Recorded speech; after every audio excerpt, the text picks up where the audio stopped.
Cells produce proteins that serve specific functions. Some cells have a specialized function to release specific proteins required under certain cellular conditions. Beta cells in the pancreas secrete insulin, some nerve cells or neurons release neurotransmitter proteins, and specific pituitary cells release one of many peptide hormones. All of these cells have one common feature: secretory vesicles. A secretory vesicle is a membrane-bound compartment that stores large amounts of a specialized protein.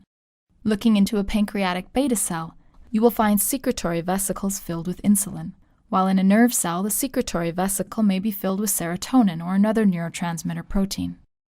Remember that in constitutive secretion, vesicles from the trans-Golgi network are sent to the cell surface for immediate secretion, whereas in regulated secretion, vesicles containing the product for secretion remain near the cell surface until a specific signal arrives that triggers the secretion.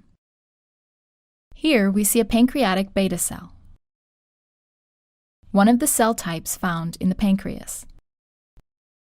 In these beta cells, the secretory vesicles are filled with insulin. As with many proteins, the insulin protein is processed in the Golgi apparatus and secreted in vesicles. Secretory vesicles are all derived from transport vesicles leaving the trans-Golgi network. In these specialized cells, vesicles containing the same cargo protein will fuse to form larger secretory vesicles. Vesicles containing insulin build up in the cell until a glucose signal enters the cell. Glucose itself does not directly cause the release, but in the presence of glucose, a complicated process is initiated, leading to the release.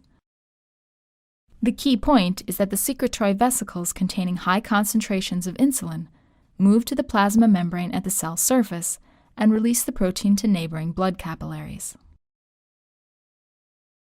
This entire process couples the creation of the secretory vesicles with regulated release and is called exocytosis. In this case, the released insulin in turn acts as a regulator that stimulates the release of glucose transporters in other cells via exocytosis.